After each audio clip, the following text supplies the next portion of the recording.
Welcome back to my channel SG family. Jai Shrikrishna, Radhe Radhe বলে চলে এলাম আবার একটা নতুন সকালে। তো বন্ধুরা, সবাইকে জানাই গুড মর্নিং, শুভ সকাল। তার সাথে সবাইকে জানাই অনেক অনেক শুভেচ্ছা, অনেক অনেক অভিনন্দন। তো বন্ধুরা, সবাই কেমন আছো? আশা করি সবাই ভালো আছো। তো দেখো, রোজকার মতো আমি চলে এলাম তোমাদের কাছে একটি সুন্দর গল্প উপহার দেওয়ার জন্য। সত্যি এই গল্পটা একটু অন্যরকম, সত্যিই সুন্দর। অনেক গল্প শুনেছি, বেদনাদায়ক, অসম্মানজনক, কিন্তু এখানে যেই গল্পটা আমি তোমাদের জন্য নিয়ে এসেছি, সেই গল্পটা সত্যি শুনলে বেশ ভালো লাগবে।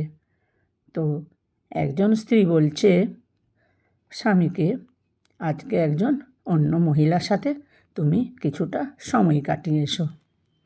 তো সত্যি ভালো লাগলো। সেই মহিলাটি কে জানো? সেই মহিলাটি হচ্ছে মা। মাকে নিয়ে ঘুরতে যেতে কিছুটা সময় কাটানোর জন্য তার স্ত্রী বলল। এইটা শুনে খুব ভালো লাগলো। এরকম তো সচরাচর আজকাল আর দেখাই যায় না, বিলুপ্ত হয়ে গেছে এই রকম ব্যবহারগুলো। সেই কারণে সত্যি গল্পটা আমাদের কাছে খুবই ভালো লাগলো। আশা করি তোমাদেরও ভালো লাগবে। আমার গল্প যদি তোমাদের ভালো লাগে তাহলে আমার চ্যানেলটিকে সাবস্ক্রাইব করে পাশে থেকো, আর লাইক, কমেন্ট, শেয়ার করো। এসজি ফ্যামিলি সবসময় তোমাদের জন্য সাপোর্ট করতে রাজি। সবাইকে সাপোর্ট করতে সম্ভব হয় না ঠিকই, যাদেরকে আমি সাপোর্ট করি সবটুকু দিয়েই সাপোর্ট করি। এই বিশ্বাস ভরসা তোমরা রাখতে পারো। তো চলো দেখো আজকের গল্পটা তোমাদের কেমন লাগে। মায়ের সাথে কাটানো কিছুটা মুহূর্ত। বিয়ের 21 বছর পর আমার স্ত্রী আমাকে বলল অন্য একজন মহিলাকে নিয়ে বাইরে বেড়াতে ও খেতে নিয়ে যেতে। সে বলল, আমি তোমাকে ভালোবাসি, কিন্তু আমি জানি এই মহিলাটিও তোমাকে ভালোবাসেন এবং তিনি তোমার সাথে একান্তে কিছু সময় কাটাতেও ভালোবাসেন। আমার স্ত্রী যার সাথে আমাকে বাইরে যেতে বলেছিল তিনি ছিলেন আমার মা, যিনি 21 বছর আগে বিধবা হয়ে গেছেন। কিন্তু আমার কাজের চাপ আর 3 সন্তানের দায়িত্বের কারণে শুধু কোনো উপলক্ষ হলেই তার সাথে আমার দেখা হওয়া সম্ভব হতো। সেই রাতে আমি মাকে ফোন করে একবার একসাথে বাইরে বেড়াতেও খেতে যাওয়ার আমন্ত্রণ জানালাম। তিনি প্রশ্ন করলেন, কী ব্যাপার বাবা, তুমি ভালো আছো তো? আমার মা হলেন একজন এমন মানুষ যিনি গভীর রাতে ফোন কল দিলে কোনো দুঃসংবাদ বলে আগাম আশঙ্কা করেন।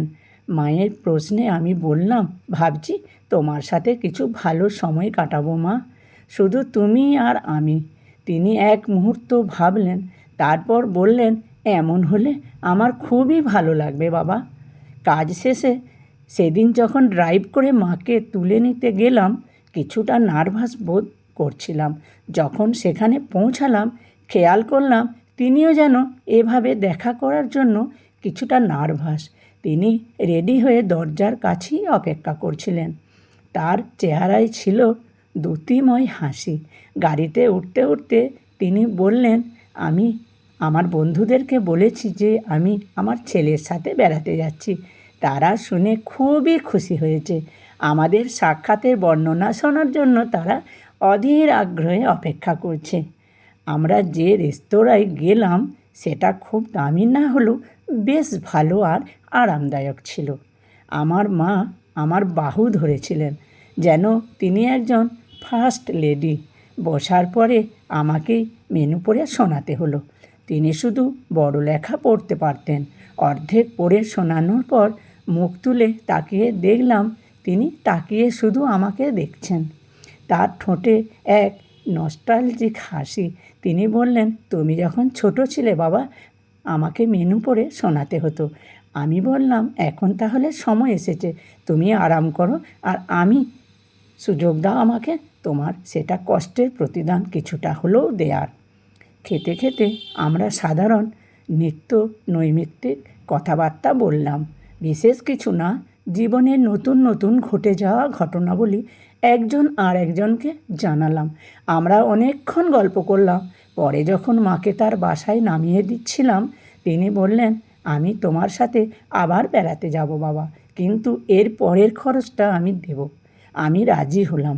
যখন ঘরে ফিরলাম, আমার স্ত্রী প্রশ্ন করল, তোমার সাক্ষাৎ কেমন কাটলো? জবাব দিলাম, ভীষণ ভালো।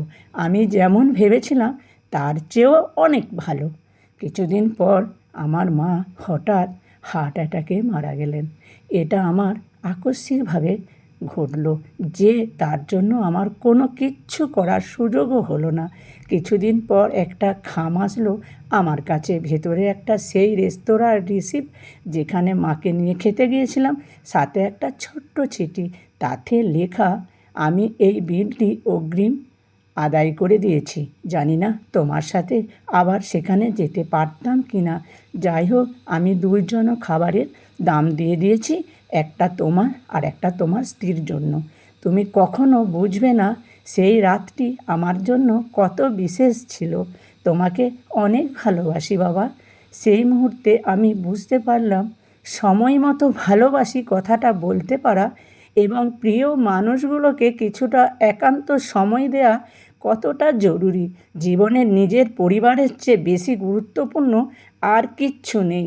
তাদেরকে তাদের প্রাপ্য সময়টুকু দিন, কারণ এগুলো কখনো পরে কোনো এক সময় এর জন্য ফেলে রাখা যায় না।